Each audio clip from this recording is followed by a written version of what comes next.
మేఘాల్లో సన్నాయి రాగం మోగింది, మేళాలు తాళాలు వినరండి, సిరికి శ్రీహరికి కళ్యాణం కానుంది, శ్రీరస్తు శుభమస్తు అనరండి.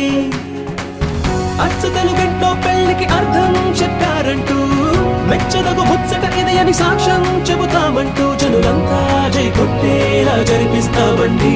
అందాల కుందనపు బొమ్మవని జత చేరుతున్న